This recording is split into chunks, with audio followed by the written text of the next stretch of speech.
Günaydınlar efendim. Nasılsınız? İyi misiniz? Zaman ne kadar çabuk geçiyor öyle değil mi? Volkan Konağı kaybedeli tam bir yıl olmuş. Hatırlıyorum gece yarısıydı.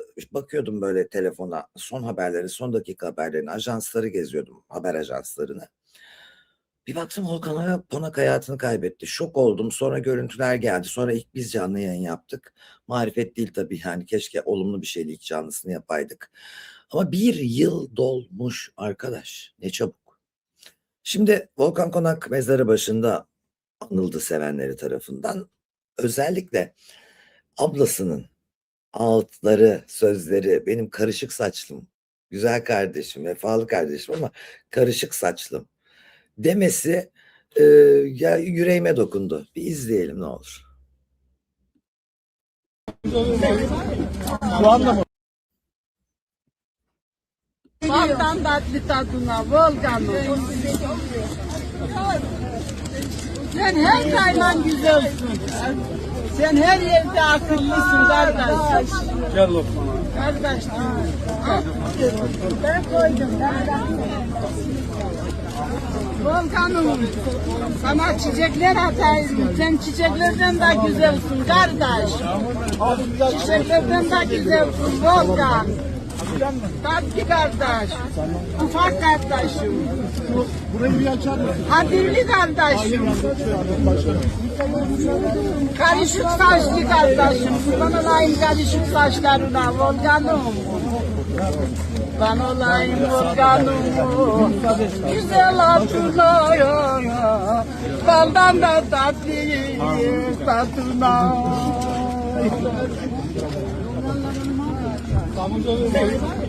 Şu anda mı? Şimdi ablası da söz yazıyormuş demiş takipçimiz. Doğru. Şimdi şöyle mesela Ahmet Kaya'nın da karısıyla kavgalarını karısının erkek kardeşi oturur yazarmış. Durun durun devam edin siz kavgaya dermiş. Kavga sırasında söylenen ihtiraslı sözler, kinayeli sözler, işte dokunsan donacağım, yok bilmem ne. Bu da böyle bir şey. Sanatçılık gen zaten biliyorsunuz çoğu zaman ve ablasının konuşmaları, doğallığı, aksanı, şivesi hatta ağıtı bile müzikal. Çok doğal bir şey Volkan Konak'ın ablasından esinlenmesi ama bir insanın hem kardeşleri tarafından hem halk tarafından hem eşi tarafından bu kadar sevilmesi ender olur. Bu kadar sevilenler de genelde çabuk gider. Maalesef hayat böyle bir şey niye bilmiyorum. Sevilmeyen bin musibetlerde 1000 sene yaşar arkadaş.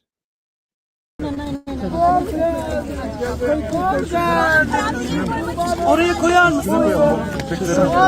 Çiçek önemli değil. Ben olayım. Mavi çok açık yakalarına. Karışık saçlarına. Uzun saçlarına. O size geliyor. Baldan tatlı tadına Volkan'ım. Sen her daim güzelsin. Allah gani gani rahmet eylesin. İçimize yani bize o kadar güzel şeyler bıraktı ki hakkını helal etsin. Halen şarkılarını dinliyoruz. Güzel duygularla iz bırakarak giden nadir insanlardan. Herkese nasip olmaz. Genç gitti ama iz bırakıp gitti. Kendinden büyük bir şey yaratıp gitti. Allah gani gani rahmet eylesin diyelim ve devam edelim. Arkadaşlar şu aralar şu genç kızların kolay para, yükselme hırsı, işte bu para kazanmak için yapamayacakları şeylerin olmaması, sosyal medyanın gelmesiyle birlikte 2 tane Instagram'da takipçi toplayanın kendini star zannetmesi, hiçbir şey bilmeden YouTube'a çıkıp saçma sapan programlar yapıp içerik kasıp işte ben YouTuber'ım, fenomenim, fenomen. Fenomen üst düzey bir şey yani. Fenomen olmak demek adını sanın herkesin duyması, özenmesi, ortalığın yıkılması demek nedir bu internet fenomeni ya? O özentilik, paraya kolay kavuşma hırsı 21 yaşında bir kızın başını 57 yaşındaki Uşak Belediye Başkanı'yla yaktı. Bir otel odasında basıldılar. Şimdi bu kız nasıl bir kız dedim. Kullanıldı mı acaba? Nefret ederim öyle şeyden. Yani dışarıdan 21 yaşındaki bir kızı tavlasa diyeceksin ki kızda gönlü varmış. Yaşlı adamlara, paraya, pula, güce. Ama kendi çalışanını, maaşta çalışanını tavlayıp da ilişkiye zorladığı zaman derim ki mevkiini mi kullandı? Kıza seni atarım, satarım, karalarım mı dedi. Yani çünkü bir iş yeri bağlantısı da var aralarında. Fakat enteresan bir şey gördüm arkadaşlar. Kızcağız tam bir spiker edasıyla muhtemelen dersini de almıştır veya amacı odur. Yürüyüş, bakış, fizik, mimik kontrolü falan biraz çalışılmış. Ramazan için özel bir film çekmiş Uşak Belediyesi adına. Yani bu işlere gönlü var, seviyor kamerayı. Parlayacak bıraksan. Bir verelim bakalım Ramazan için neler demiş Uşak Belediyesi adına. Ramazan berekettir. Uşak Belediyesi Sosyal Yardım İşleri Müdürlüğü olarak insanı merkeze alan sosyal ve değer odaklı bir anlayışla bu Ramazan'da da sofralarınıza umut oluyoruz. Şimdi ne kadar güzel, hoş bir kız değil mi? Türkçesi ne kadar güzel bak. Uşak Belediyesi Sosyal Yardım İşleri Müdürlüğü olarak insanı merkeze Boy, poz, manken gibi 21 yaşında, Türkçesi güzel, kendi güzel, geleceği parlak bir kızdan bahsediyoruz. 3 kuruş para, kolay kariyer. Şurada 2 tane şeyi sunacak da Uşak Belediyesi'nin yerel televizyonunda belki iş bulur. Yani bunun için ne yaptı biliyor musunuz bu kız? Şu adamla beraber oldu ya. Adam belki belediye başkanı ama Türkçesi yok. Biz ne zaman güzel Türkçemizi konuşabilen bir politikacıya sahip olacağız? Çok merak ediyorum bunu. Gençlerin yanında olmaya her zaman devam edeceğim. Yaparsa kim yapar? Özkan Yalım yapar. Yaparsa kim yapar? Özkan Yalım yapar. Yaparsa yalım yapar. Ya bu ne parodi gibi olmamış mı arkadaş? Sen sadece gençlerin yanında değilsin, önünde, arkasında, sağında, solunda. Maşallah 360 derecesin gençlerle yani. Bu iğrenç bir şey bu yaptığın. Şu hale bak, gençlerin yanında bir de. Gençlerin yanında. Gençlerin yanındayım. Gençlerin yanında olmaya her zaman devam edeceğim. Yaparsa kim yapar? Özkan Yalım. Şaka gibi olmuş. Yaparsa kim yapar? Gençlerin yanında, önünde, arkasında, sağında, solunda. Bu rezillik. Bu adamınki de 2 sevgili falan. Nedir ya? Şimdi biz burada zinayı konuşmuyoruz. Zina suç değil, boşanma sebebi demiştik. Hatta zina halinde yakalatılmasına da kızmıştım ben. Şaşırmıştım daha doğrusu. Yani onu öyle yakalansa bile basına servis edilmesin ya da makamından alınsın. Çünkü zinadan yargılanmıyor, hırsızlıktan yargılanıyor. Yani zimmete para geçirmekten yargılanıyor. Zinadan yargılanmayacağı için zina halinde basmanın bir alameti yok. Herkes diyor ki nereden bilecektik o zaman zina yaptığını? Bilme abi. Bilme. Bilme zina yaptığını. Adam yargılansın işte hırsızlıktan. Karısı bilir zaten o rezaleti. Sen de karısı boşar boşamaz, okşar okşamaz. Bizi ki bekarmış anladığım kadarıyla. O yüzden zina halinde yakalanması bizi hiç ilgilendirmiyordu. Fakat böyle bir ahlak dersi de verildi kendisine bir şekilde. Bu da bize yine minicik kızların para pul için kimlerle neler yapabileceğini feci şekilde gösterdi. Evet dediğini yapmış, söz vermiş ya gençlerine. Tövbe estağfurullah, yanındayız. Yaparsa kim yapar? Şaka gibi olmuş yani. Karikatür olsa bu kadar çizilir. Neden bu adamları seçerken biraz bak arkadaş, hayatın olağan gidişi var. Şu politikacıları seçerken madem CHP'sin bir Türkçesine bak. Tamam mı? Türkçe konuşabiliyor mu? 2 ahlakına bak. Bugüne kadar ne yapmış, ne içmiş, ne yemiş, kimiyle olmuş, kimi öpmüş. Bunlara bir bak. Şimdi eğer tepedeki adam, beni yöneten adam benden daha kötü, müptezel, zaafları yüksek biri ise ben ona saygı duyamıyorum arkadaş. Bana böyle yukarı bakacağım birini getir. Yukarıya bu makam ya, yukarı bakmam gerekiyor ya. Şöyle aşağı bakacağım böcek gibi birini getirme ya. Ne oldu o güzelim okullarda okuyan, birkaç dil konuşan, kendini eğitmiş aslan gibi bu işin doktorasını master'ını yapmış adamlara da Türkçe bilmeyenler bizim başımızda. Ahlak edep bilmeyenler bizim başımızda ya. Ben bu adama normalde bu Türkçesiyle, bu haliyle, bu tipiyle gelse şu kapıya bekçi diye koymam mesela. Ne bu hala derim mesela. Ya biraz ya hadi ya biraz bir kendinize gelin ya. Bırakın artık torpil geçmeyi sağınızda, solunuzda, önünüzdeki, arkanızdaki şakşakçılara, yaltakçılara. Zaten belli bir gücü olmayan belediye başkanı olamıyor. Para harcamadan milletvekili olamıyorsun. Milletvekili olunca parana para katıyorsun. Bırakın bu işleri ya. Temizlenin yani. Şimdi temizlikten bahsederken bir başka konu. Aleyna'dan bahsetmek istiyorum. Kendisi hapiste. Fakat Can Bay'dan davacı oluyor. Ben günden itibaren söylediğim gibi olmalıydı. Olsun. Çok geç kaldı. Neden davacı oluyor Can Bay'dan? Bunu söyleyeceğim hemen size. Bakın. çok mantıklı sebeplerden davacı oluyor. Ama bu felaketin sonunda davacı olması hiç de inandırıcılı değil. Kadına karşı öldürmekle tehdit, mal ve can güvenliği açısından tehdit, birden fazla kişi tarafından birlikte tehdit, kapıya dayanıyorlar ya, huzur ve sükun bozma, ısrarlı takip. Tam da benim söylediğim şeyler. Arkadaş hiç kimse kimsenin kapısına dayanamaz. Gönlü olan bir yerde buluşur. Kız istemiyorsa 5 saat kapıda beklenmez. 3 herif gidilmez. Ölenin suçu yok belki. Ama oraya da gidilmez ya abi, ben istemiyorsam kapımda 5 saat adamın beklemesini, şurada böyle baka baka oturamam, olmaz, bu benim özgürlüğümü kısıtlar. Ama o zaman polisi aramam gerekir. O zaman şikayetçi olmam gerekir. Benim özgürlüğümü kısıtlayanlar var. Benim kapımda bekleyen adamlar var. Rica ediyorum gereğini yapın, bunları alın buradan. Polis ciddiye alır mı? Sen önce bir şikayet et de görürüz. Ya da yaptın bunu, adam sana bir daha mı şiddet uygular? Adam iyice mi kudurur kapıdaki? Türk erkeğini de biliyorsunuz. Bu riski alacaksın. Şimdi sen hapse düşmüşsün. Bir tane ortadaki en az suçlu çocuk hayatını kaybetmiş. Bir tane adam hapiste cinayet işlemiş. Bir diğeri ortalarda dolaşıyor. Canbay kesinlikle suçlu. En azından tam bunlardan dolayı bir kızı taciz, takip ve huzur ve sükun bozmaktan dolayı ve cinayete sebep verenlerden biri de o bence. Ulan ben şimdi sevgilimle barışmaya gidiyorum. Yanıma 2 kadın niye alayım ya? Çünkü sevgilim evinde veya iş yerinde, değil mi? Ben yalvaracağım. Kadın halimle yalvaracağım. Ayşe, Fatma gelin ulan. Benim sevgilinin kapısına dayanacağız. Bekleyeceğiz onu. Sen barıştırırsın. Sen yalvarırsın. O tutar. Bu öper. Böyle mi ya? Bu görülmüş bir uygulama falan değil arkadaş. Bu taciz.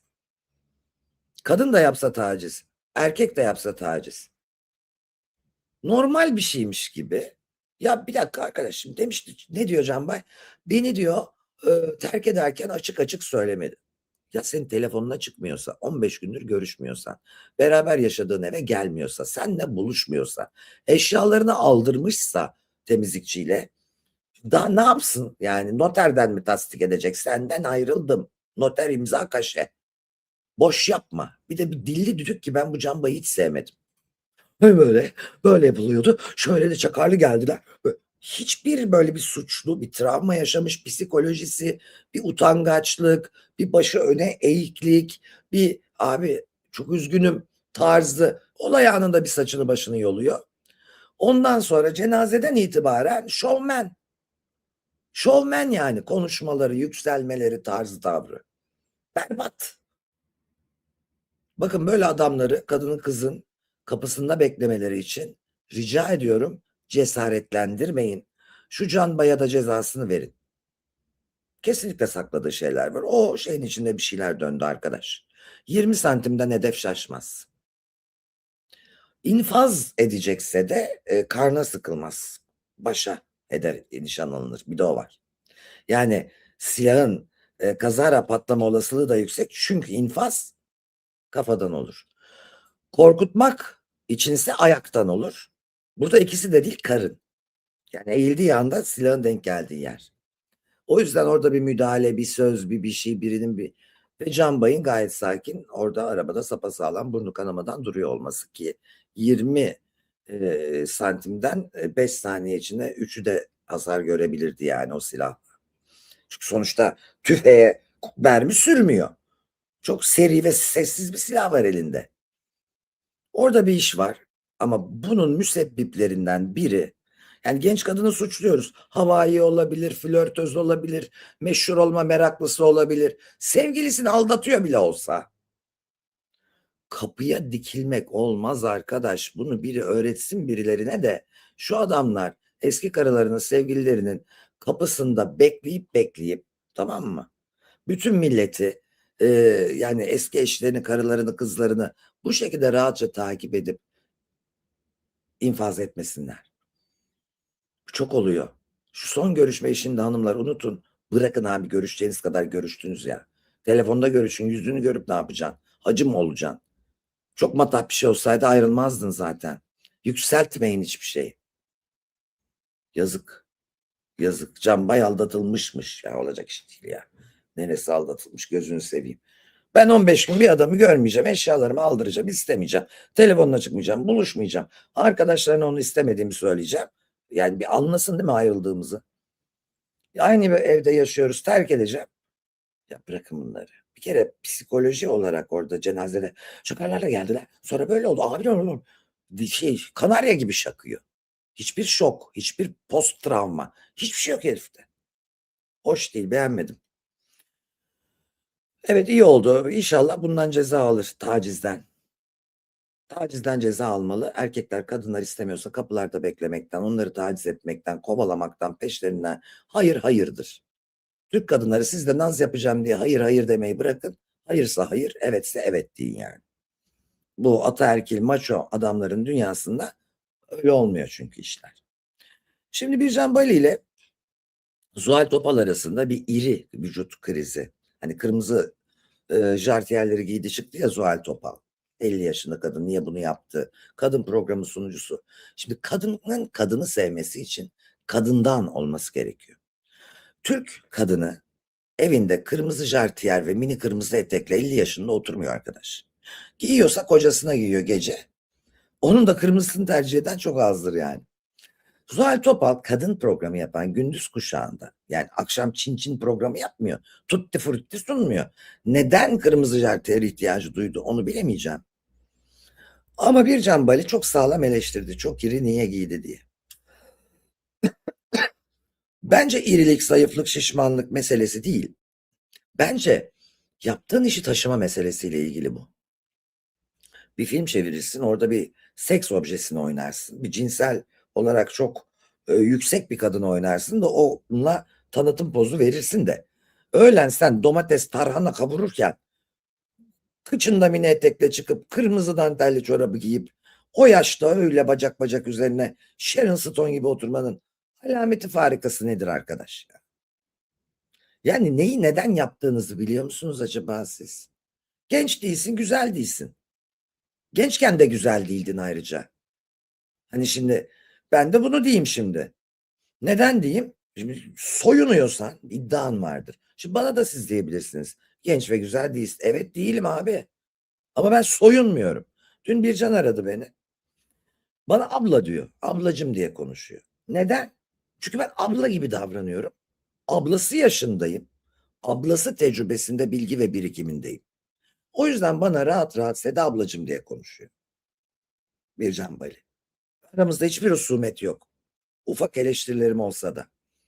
Şimdi neden ben ablayım çünkü yani burada şimdi açıp ne yapacaksın 50 küsur yaşında kadın ne yapıyorsun derler adama ya. Niye yapıyorsun derler bir de. Ben şimdi burada sizlere hayat, mebat, insan, magazin bir şeyler anlatırken kıçımı kırmızı jartiyerle açmamın ne alameti olur şimdi? Bir söyleyin Allah aşkına çocuklar.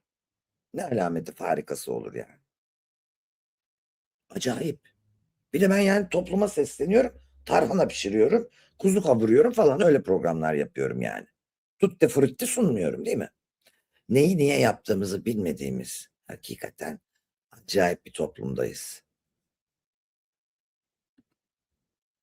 Ve kıyafetlerin nasıl olduğu ile ilgili belki bir moda eleştirisi programı.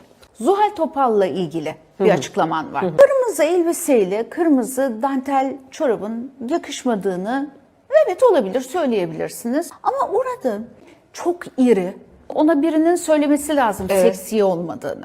İri derken? İri. Ha, iri derken ne demek yani? İri ne demek? Mesela sizce iri küfür mü? Hayır. Hakaret mi? Fiziksel farklılıkları çok ön plana çıkarıcı bir kelime ya o. Ama orada Sosyal. tarz meselesi konuşuyorum ya. Sahur programı değil ki o. Bizi çok gençler izliyor ya, seni de izliyor. Mesela kilolu bir genç ondan etkilenip ne bileyim çok sert diyetler yapabilir, iğneler vurdurabilir zayıflamak için. Ben yanlış anlaşılmışım. Ben iri olmasını eleştirmedim. Ben dedim ki her kadın, her vücut tipi her şeyi giymemeli dedim. Şimdi burada daha önce Zuhal'i savunmadım. durum tespiti yaptım. Zuhal neden o lige düştü o kılıkla dedim. Bunu söyleyeyim. Bircan niye eleştirdi de dedim ama Zuhal niye o lige düştü dedim. Zuhal şimdi bu ligde o kıyafetle ve bu konuşulacak. Ayrıca bakın insanlar şunu da anlamalı. Şimdi birini savunuyorsun, sonra çok önemli bir şey çıkıyor, bir şey öğreniyorsun. Onu savunmaktan vazgeçiyorsun. Veya neden onu savunmuşum ki diyorsun. Buna cahiller için söyleyeyim. Metacognition denir. Yani kendini sorgulamak, değiştirmek, geliştirmek. Kendine neden sorusunu sorabilmek. Bunları siz de arada sırada sorsanız çok iyi olur. Neyse, burada o lige düştün. Yani kadın programı kuşağı Türk kadınına hitap eder. Türk kadının ortalama bedeni 42'dir. 40-42. Türk kadının ortalama eğitimi ilkokul, ortaokuldur. Çok az üniversite okumuş vardır. %2. Türk kadını yemek yapmayı sever, şunu sever, bunu sever, şöyle de. O programları izleyenler hele tamamen öyle.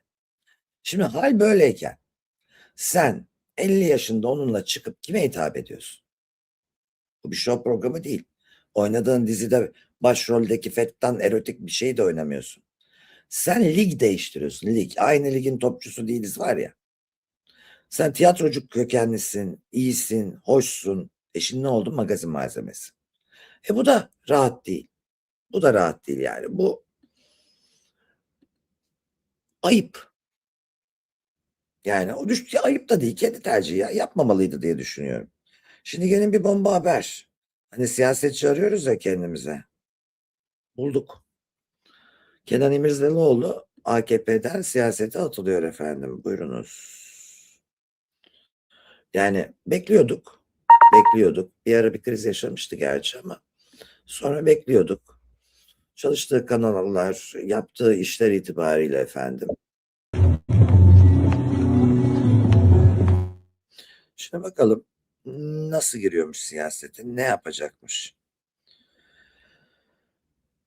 AK Parti'den siyasete gireceği açıklanmış.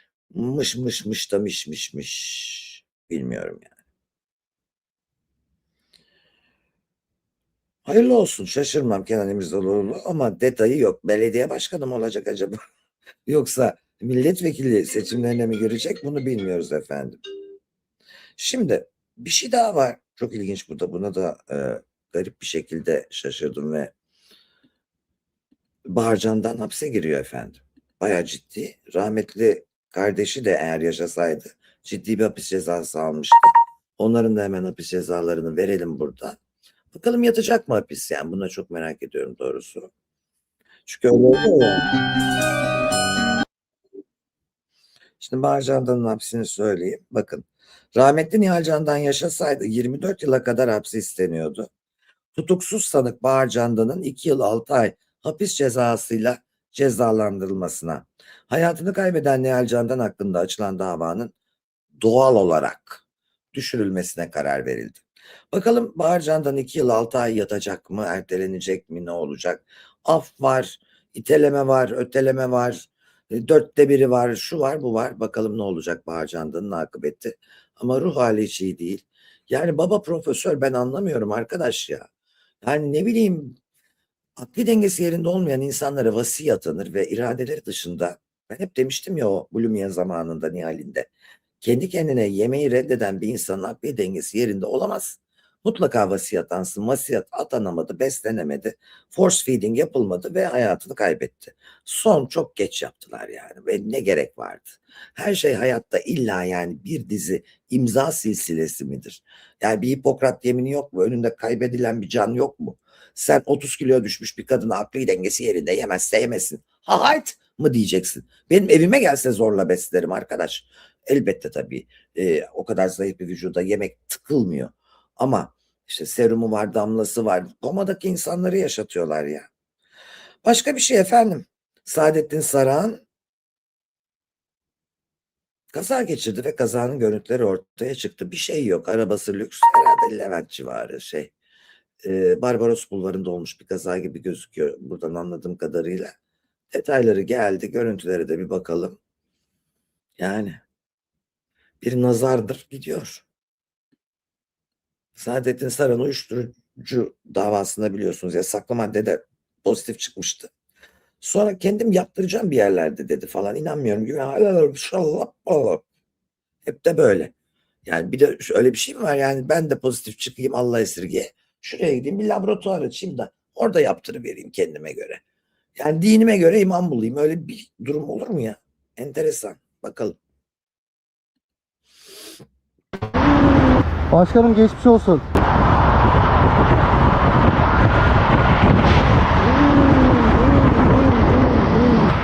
Ulan ambulans çağır, ambulans çağır. Abi ambulans çağırayım mı, iyi misiniz? Abi ambulans çağırayım mı? İyi misiniz? Onun sadık kız var ama.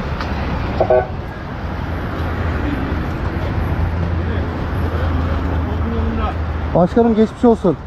Geçmiş olsun başkanım.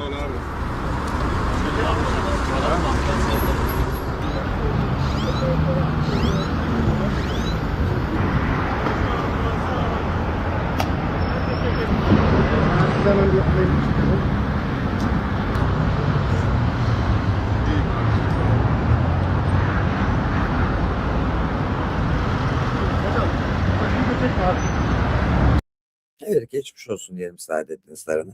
Burada bir zeka kırıntısı Nehir Çağlar şöyle demiş. İsteyen istediğini giyer. Evet Nehir'cim tabii ki isteyen istediğini giyer. Böyle de eleştirilir.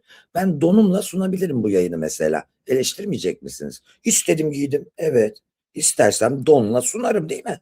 Evimdeyim. Kim tutar beni ya? İsteyen istediğini giyer. Ama Nehir'cim eleştirilir ve herkesin haddine. Yani Seda niye donla sundu denir yani. Değil mi efendim? Hani böyle bir şey var. İsteyen istediğini giyer, isteyen de eleştirir. Hayat böyle bir şey. Mesleği bizim gibi olanların da haddine Nehir. Senin haddine değil çünkü sen sıradan bir takipçisin. Oradan sivrilmeye çalışan. Oysa ki bu bizim mesleğimiz. Anladın mı şimdi? Nehir, Çağlar. Buraya gelmiş. Önemsetecek kendini. Böyle hastalıklı, sıkıntılı insanlar da oluyor. Tabii ama kim geliyor, niye trollüyor bir tahmin edebiliyoruz. Donla. Peki ben kırmızı jartiyerle sunayım şöyle bu yayını. O öyle sunayım. Yine de eleştirirsiniz. Bak YouTube yayınım evimdeyim. Boy kırmızı jartiyer giyeyim. Tül sunayım mesela. İsteyen istediğini giyer. İsteyen de eleştirir tabii ki. Göz önündesin. Hatta şöyle bir şey var. Biz sizden şikayetçi olduğumuz zaman mesela gidip şunlar beni eleştirdi böyle dediler. Şu hayatıma böyle dediler. Bu görüntüme böyle dediler. Normal insan olsa ceza alıyor karşı taraf. Ama mahkeme bizler için diyor ki topluma mal olmuş insansın, eleştirilebilirsin bu şekilde. Ve ceza vermiyor çoğu zaman biliyor musunuz? Arada böyle bir fark var. Yani herkes istediğini giysin. Kendini koyduğu, konumlandırdığı yeri gösterir ya. Bu kadar basit. Yani Lady Diana gibi giyinirsen asaletli kadın denir. Öyle giyinirsen hale bak denir. Öyle giyinirsen. Ayrıca ben bu arada fiziğini beğendim. Yani güzel bir kadın olarak hiçbir zaman görmedim ama çok mütenasip buldum fiziğini. Orta dolgunlukta güzel, göbeği şeyi olmayan güzel fizikli bir kadın yani. Tabii ki giyebilir ama giyerse de böyle olur diye düşünüyorum. Efendim hepinizi kocaman öpüyorum. Bakalım yarına kadar gün doğmadan yine neler doğacak memleketimizde. Umarız güzel şeyler olur. Beğendiyseniz lütfen beğenin. Beğenmediyseniz ne yaparsanız yapın. İsterseniz bir daha gelmeyin. Abonelik isterim istemez miyim? Niye? Güçlü olmak için, burada olmak için, büyümek için, YouTube'da ciddiye alsın için iyi olur yani. Aboneliğimiz artarsa, üşenmezseniz. Bana da motive olur. Sizleri seviyorum efendim. Çok teşekkür ediyorum Özal Kancığım. Ve dantelli çorap giymiş kadına ne laf etti. Senin hoşuna gitti galiba. Fenerbahçeli erkek ya. Hanımına söyle o giysin Feboyon. Boş ver elin karısının kızın dantelli çorabını sen. Kocaman sevgiler, saygılar, hoşça kalın, sağlıcakla kalın.